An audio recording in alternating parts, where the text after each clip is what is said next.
أعوذ بالله من الشيطان الرجيم. بسم الله الرحمن الرحيم. تبارك الذي نزل الفرقان على عبده ليكون للعالمين نذيرا. بسم الله الرحمن الرحيم. إن الحمد لله نحمده ونستعينه ونستغفره ونعوذ بالله من شرور أنفسنا ومن سيئات أعمالنا. من يهده الله فلا مضل له ومن يضلل فلا هادي له. أشهد أن لا إله إلا الله وحده لا شريك له وأشهد أن محمدا عبده ورسوله. ثم أما بعد. Tefsir savağımızda ulantağız.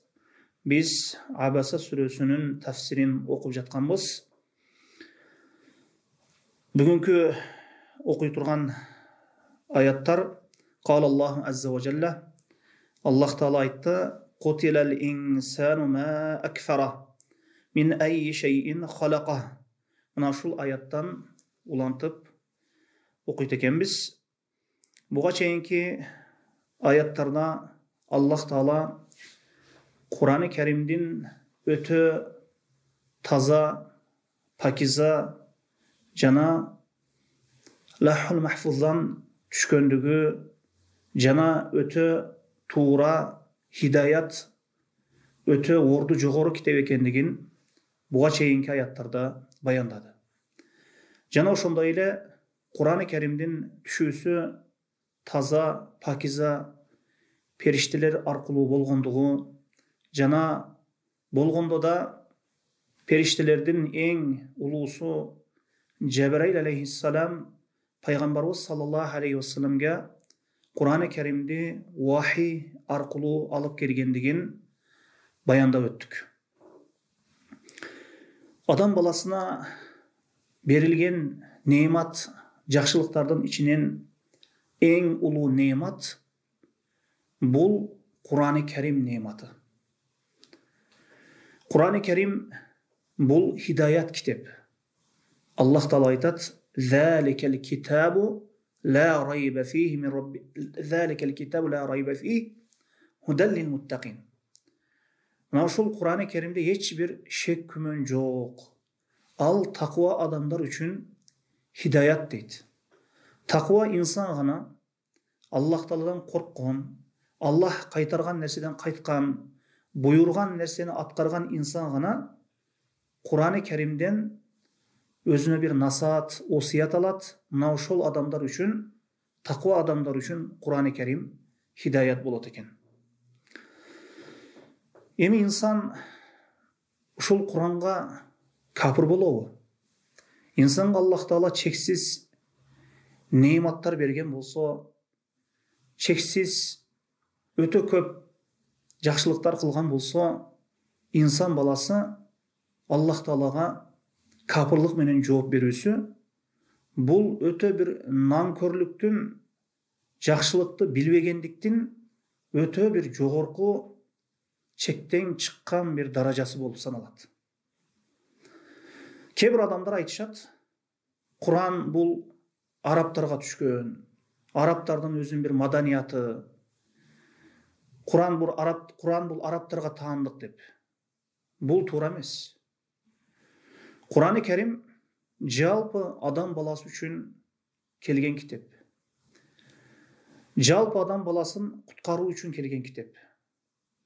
Her bir musulman üçün mıyzam. Her bir musulman kişi mına şol Kur'an-ı Kerim'ni karmansa, Kur'an-ı Kerim tıygan nerselerden tıyılsa, buyurganын atkarsa, mına şol жашоодо чыныгы момун bolup жашаган болот. Hem Allah Teala tömөнкү ayatта "Qutilal insanu ma akfara." İnsanga nalat bolsun deydi. Nalatı insan kafir bolobu, kufur keltirebi. Nalatı insan kafir boluusuna emne sebep, emne üçün insan kafir bolot.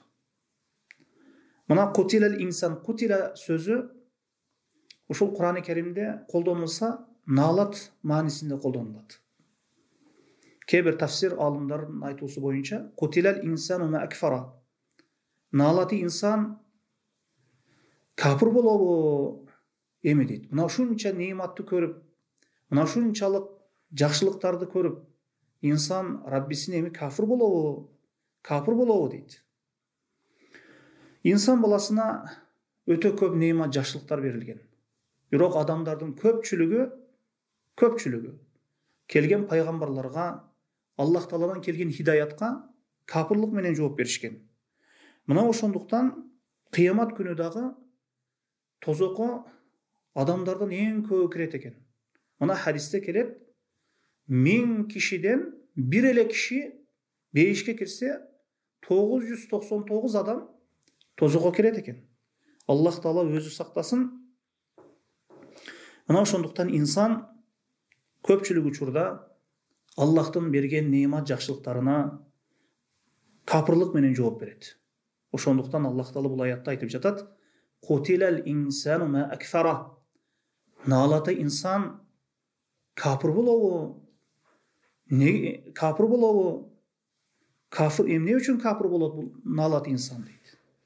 İnsan bir özüne карабайбы? Раббисин таныбайбы? Ар бир инсан моюндайт го. Асмандар жана жерди Аллах жараткандыгын. Капыр дагы Аллахтын рубубиятын моюндайт. Мусулман дагы Аллахтын рубубиятын моюндайт. Аллахтын жаратуучу экендигин, рызкы берүүчү экендигин, өлтүрүүчү экендигин ар бир инсан моюндайт. Бир гана фитраты бузулуп кеткен İnsan gana bu nerseni jokko çıgarбаса, tabiatı bir taza bir insan Allah'ın rububiyatını moyundayt. Oşonduktan Allah Taala kutilal insanu ma akfara. Nalatı insan kapır bolobу emne üçün kapır bolot dep mına ушул manide айтылып жатат. Эми адамдардын арасынан баары эле капыр болуп кетпейт. Adamların arasından barısı ele mumun musulman bolup ketpeyt. Adamların bir tobu Allah Taala jiberген hidayatка, пайгамбарлар алып келген мына ушул шариятка ыйман келтиргендери болот. Мына ошонун негизинде мусулман болуп жашаганы болот. Мына ошол акыйкат хидayatты, шариятты жокко чыгарып, капыр болуп жашагандары болот. Мына ошондуктан бул жашоодо капыр инсандар бар. Жакшылыкты көрбөгөн, жакшылыкты билбеген, Аллахтын жакшылыгын унуткан, Аллахтын Раббилигин унуткан, мына ушундай капыр инсандар болот. Ал эми инсан дагы мына ушундай суроолорду берет да. Ва дараба лана масала ва насия халqa qala man yuhila 'izzama hiya ramim. İnsan өзүнүн жаралуусун унутуп калып, өзүнүн ким экендигин унутуп калып, мына ушул чирип кеткен сөөктөрдү ким тирилтет деп айтат дейт. Бул таң калыштуу нерсе деп өлгөндөн кийинки кайра тирилүүнү жокко чыгарат. Бул албетте Аллахтын аяттарын жокко чыгаруу болуп саналат. Эми инсан ушул капыр болуп, налаты болуусуна эмне себеп? Эң негизгиси бул Аллах Таала жиберген шариятты, пайгамбарлар аркылуу жиберген шариятты кабыл албоосу, жанагы ыраазы болбоосу. Min ayyi şeyin halaqah. İnsan kim ekendигин unuttу. Ар бир инсан бул жашоодо өзүнүн ордун жакшы билүүсү керек. Min ayyi şeyin halaqah. İnsanды Аллах Таала эмне нерседен жаратты? İnsan эмне нерседен жаралгандыгын unuttу. İnsan min nutfatin halaqah. Min ayyi şeyin halaqah. İnsan özü emne nerседен жаралган? Min nutfatin halaqahu faqaddara. Bir tamçı sudan jarattı. Bir tamçı sudan jaratıp Alloh Taolani bir koyu kanга айландырып, кийин bir üzüm etke айландырып, anan adam balasına, ошол adam сүрөтүнө келтирип, Alloh Taolo аны кебете түзүлүш берип, мына ушул жашоодо инсандын өмүр суусун, рызкысын тагдырлап койду. İnsan bir özüne karasın. İnsan özü kim? İnsandın kelip çıgar jeri adam balası jirkенген. Ошол баарыбызга белгилүү болгондой эле bir тамчы суудан чыгат инсан. İnsandын негизи Ошо бир тамчы суу. Мухлаб ибн Суфра бир күнү жолдо, бул киши ошо өзүнүн заманында Ирактагы чоң кол башчылардын бири болгон. Ушул киши текеберленип жолдо басып келе жатканда Малик ибн Динар көрүп, о баланчы, мындай баспаган, мындай жерде мындай керилип текеберленип басканың Аллахка жакпайт деп айтканда, сен менин ким экендигимди билесиңби дейт. Ошондо Аллах алам Малик ибн Динар, сенин башталышың, алгачкы абалың бир тамчы суу элең дейт. Ал эми акырың болсо, акыр акыбетте сен бир өлүмтүксүң дейт. Мына ушунун экөөсүнүн ортосунда ошол курсагың толо, мындайча айтканда, ачыгын айтканда, бир покту көтөрүп жүргөн инсансың дейт. Бир нажасатты көтөрүп жүргөн инсансың дейт. Ар бир инсан өзүнө карасын. Аллах Таала жерде керилип, текеберленип баспа дейт. Сен тоону тегиздеп коесуңбу дейт. Инсан ар бирибиздин келип чыгышыбыз бир тамчы суу, бир шахват менен бир атырылып чыга турган бир тамчы суудан жаралганбыз. Инсан энесинин ичинде мына бир нажасат жерге түшөт. Бир нажасат жерден чыгып келет, нажасат чыга турган жерде өсүп өнүгөт, ошол жерден чыгып келет. Анан бир инсанга Аллах Таала айландырып коет. Мин нутфа халака, инсан бир жиркене турган бир суудан жаратпадыбы Аллах Таала бизди? Мына пайгамбарыбыз саллаллаху алейхи вассаламдан келген сахих хадисте Ибн Масуд радиаллаху анху айтат: силердин бирөөңөрдүн жаралуусу энесинин ичинде 40 күн бойдон бир тамчы суу абалында болот дейт. Анан Аллах Таала анан кийин бир коюу канга айланат дейт. Андан кийин бир үзүм этке айланат дейт.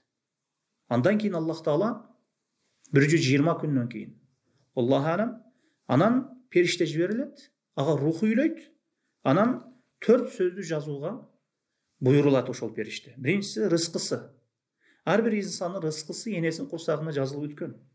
Жана ажалы, жана амалы, жана бул жашоодо бактысыз жана бактылуу болуусу. Мына ушул жана ошондой эле 4 нерсе жазылат экен. Анан пайгамбарыбыз саллаллаху алейхи вассалам айтат: силердин бирөөңөр бейиш амалын жасайт да, өзү менен бейиштин ортосуна бир зыра калганда, бир чыканак калганда тозок ээлеринин амалын жасап тозокко кирип кетет дейт. Ал эми силердин бирөөңөр тозок амалын жасайт да, өзү менен тозокко кирүүсүнө бир чыканак калган убакытта бейиш амалын жасап, Аллахтын тагдыры үстөн болуп, анан бейишке кирип кетет дейт. Эми ар бир инсандын акыр акыбети бейиш менен бүтөт, жана же тозок менен бүтөт. Инсандын жаралуусу мына ушундай. Мына хадисте пайгамбарыбыз саллаллаху алейхи вассалам биздин ким экендигибизди айтып баяндап койду. Эми ушул бир тамчы суудан жаралган болсо, анан бир коюу канга айланып, бир үзүм этке айланып, бир адам болуп сүрөтүндө чыкса, муну деле Аллахтын каалоосу. Инсандын колунан эч бир нерсе келбейт. Бул нерседе ыктыярдуулук жок инсанда.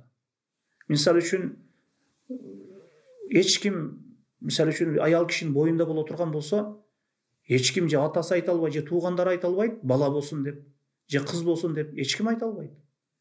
Уул кыз болуусу, уулду жаратуу, кызды жаратуу, кыз болуп төрөлүүсү, уул болуп төрөлүүсү бул Аллахтын колунда. Бул баскычтарда инсандын каалоосу жок, инсанда ыктыярдуулук деген нерсе жок. Же мусулман да жок, же капыр да жок. Инсан каалайбы, каалабайбы, бул нерсеге мойнун сунат. Мисалы үчүн күн өткөн сайын баарыбыз картайып барабыз. Аллах Таала баарыбызды картайтат. Инсан каалайбы, каалабайбы, бир күн бир саатта өлөт, эртеби кечпи. Муну деле инсан каалайбы, каалабайбы, Аллах Таала баары бир алат ар бир инсанды. Бул нерселерде ыктыярдуулук жок. Ошондуктан инсан, ар бир инсан өзүнө бир карасын. Ким ол инсан? Бул неаматтарга намкөрлүк кылып жаткан инсан ким бул? Бир тамчы суудан жаралган инсан бул. Мисалы үчүн инсан ичинен ошол ажаты чыкпай кала турган болсо, же зарасы чыкпай кала турган болсо, ар бир инсан байлык, мал, мүлкүн берип жибергенге даяр болсо керек. Ошонун жашоосу тозок айланып кетет. зарасы шықпай қалған адамды, ошол ажаты шықпай қалған адам үшін денесінде қалып кете тұрған болса, инсан өліп қалады қала берсе.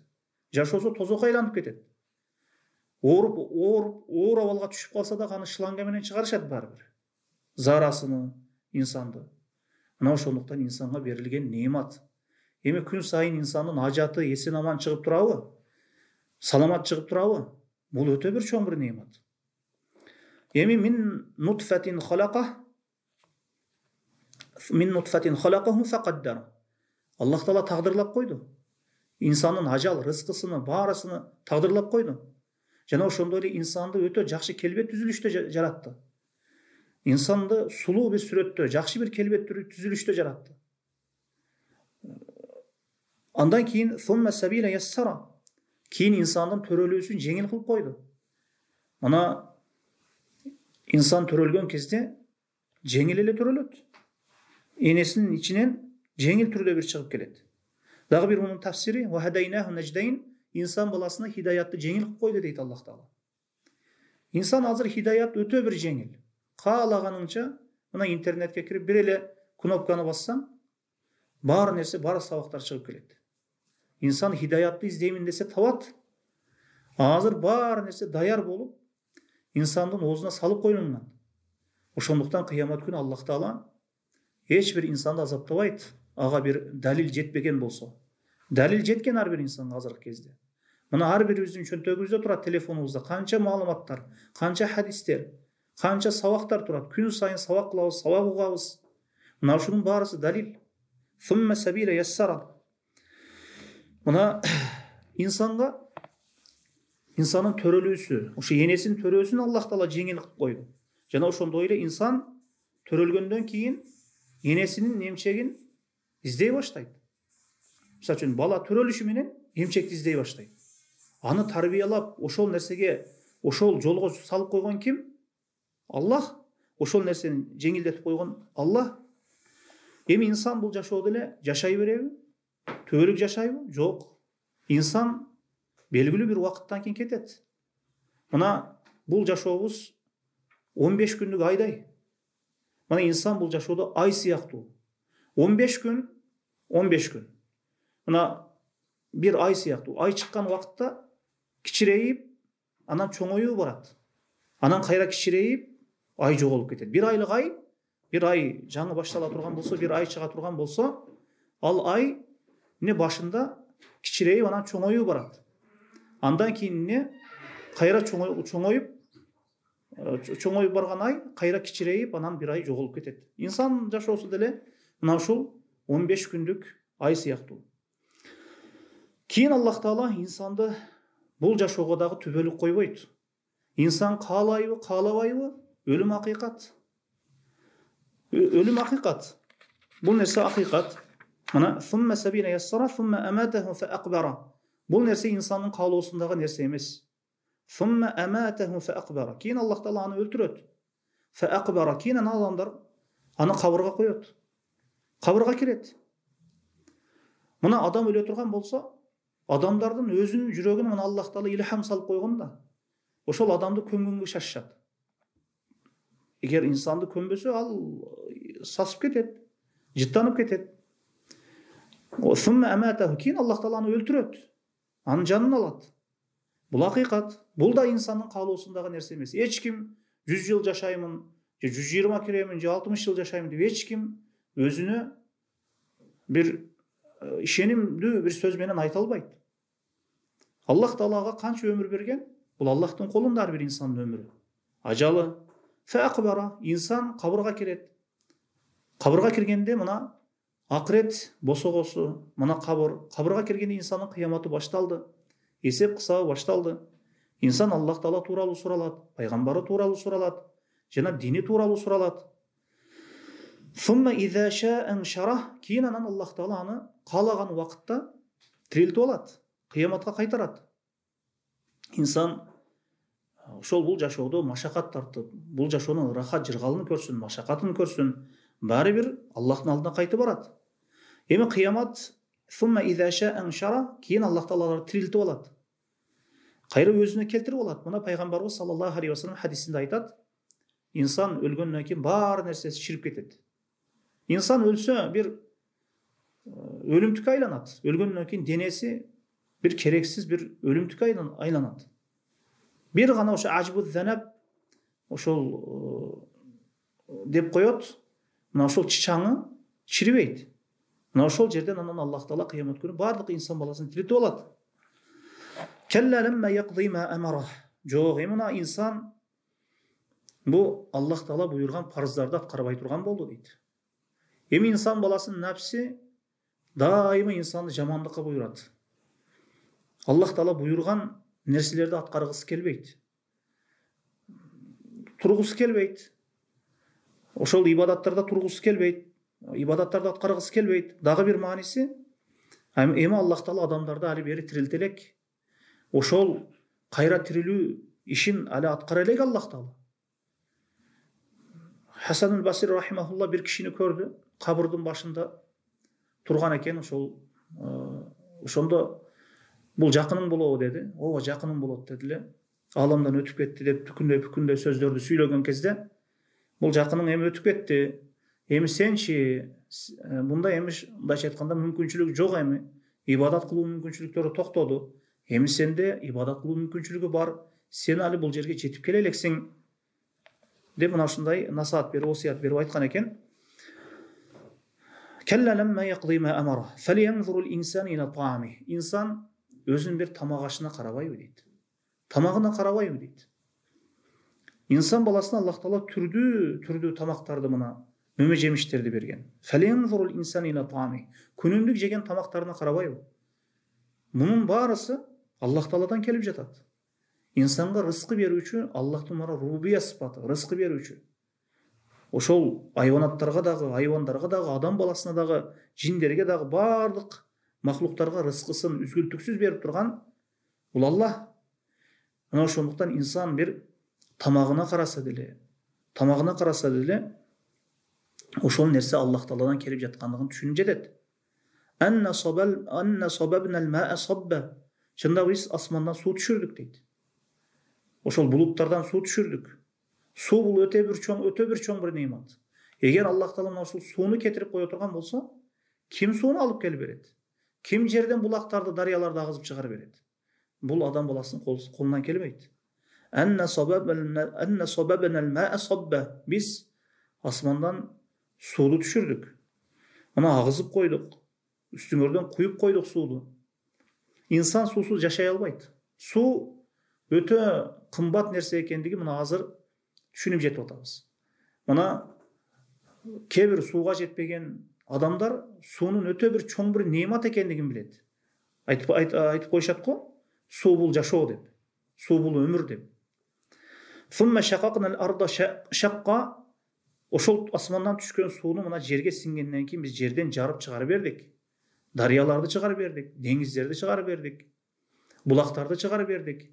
Мына жердин суусунун баарысы туздуу болуп койсо, туздуу болуп калса, ким иче алат аны, ким пайдалана алат?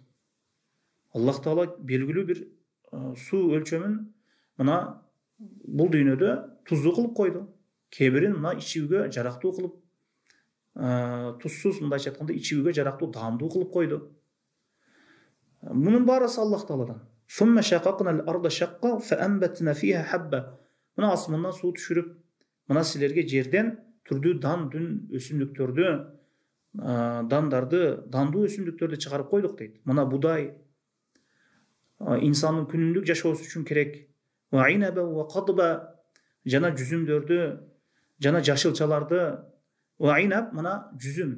Кур'ан-ы Каримде курма менен жүзүм өзгөчө келет. Мына ушул эки мөмө. Эки өтө шарапаттуу мөмө болуп саналат. Өтө инсан үчүн пайдалуу. Курма дагы, жана жүзүм дагы. Жана бул нерселерди куругатып инсан, ошо куругатып кийин ошол күнүмдүк жашоосунда пайдаланса болот. Ва айнаба ва кадба, жүзүмдүн дагы өтө пайдасы көп. Ден соолукка дагы аябай пайдасы көп. Курманын дагы өтө көп витаминдер бар. Ва айнаба ва кадба дегени ошол жерден ошол жашылча, ошол чөп жулунса кайра чыга берет. Мисалы үчүн мына жашылчалар, укроптор, мына кайра инсан ошону оруп алса, кайра пайдалана берет, кайра астынан чыга берет. Мына ушундай жашылчаларды берди. Ва зайтуна ва нахла, жана зайтундарды берди, жана нахл курмаларды берди. Зайтун майы мына канчалык пайдалуу экендигин азыр мына адамдар түшүнүп жетип атат. Ва нахла жана курма. Инсан күнүмдүк жашоосунда мына ушул нерселерди күн сайын колдонот инсан. Инсанга өтө бир пайдасы чоң бул нерселерди. Ва хадайqa гулба, жана жиш жайгашкан бак дарактарды берди, бактарды берди. Ва факихата вабба, жана мөмө жемиштерди берди, жана айвандар үчүн чөптөрдү чыгарып койду. Матааллаку ва лиан'амикум, мына ушул нерселердин баарысы силер үчүн жана айвандарыңар үчүн дейт. Эми инсандын кол астында кой эчкиси, төөсү, жылкылары, мына ушул нерселерден инсан пайдаланат, жана айванаттары пайдаланат, айвандары пайдаланат. Мунун баарысына инсан шүгүр келтирүү керек. Мына Кур'ан-ы Керимде Аллах Таала айтат: "Афарайтум ма тахрусун", силер өстүрүп жаткан нерсеңерге бир карабайсыңарбы? "Аантум тазраунахум нахну зариун", ал нерселерди биз өндүрүп атабызбы? Же силер өндүрүп атасыңарбы? "Лау нашау лажална хутама", эгер аларды биз кааласак, аларды бир кургатып коймокпуз, талкалап коймокпуз, ошол нерселерди кыйратып коймокпуз, талкалап жибермекпиз. Ошону пайдасыз кылып коймокпуз дейт. Инсанга жер жүзүндө өтө пайдалуу нерселер өтө көп. Аллах Таала түрдүү мөмө жемиштерди чыгарып берди. Мына ушул нерселердин баарысы Аллахтын неаматы, инсанга берилген неаматы. Эми инсан күн сайын түрдүү мөмө жемиштерди мына жейбиз. Мисалы үчүн курманын өзүнүн дамы бар, алманын өзүнүн дамы бар. Инсан, акылдуу инсан бул аяттарды окуп көп тафсирге деле муктаж эмес. Кээ бир аяттарды мындай ар бир инсан түздөн түз окуп эле түшүнө берсе боло берет. Мына кол астыбыздагы бүт мөмө жемиш, дан, дүн, айвандар, кой, эчки, мунун баарысы инсан баласы үчүн берилген неаматтар. Эми инсан бул нерсенин шүгүрүн кылуу керек. Мына 5 убак намаз окуп, ла илаха илlalloh сөзүн кабыл алып, Аллахка эч бир нерсени шерик кошпой, ширк келтирбей, Аллах буйруган ибадаттарды аткарып, мына ошонун негизинде ибадат кылса Аллахка шүгүр келтирген болот.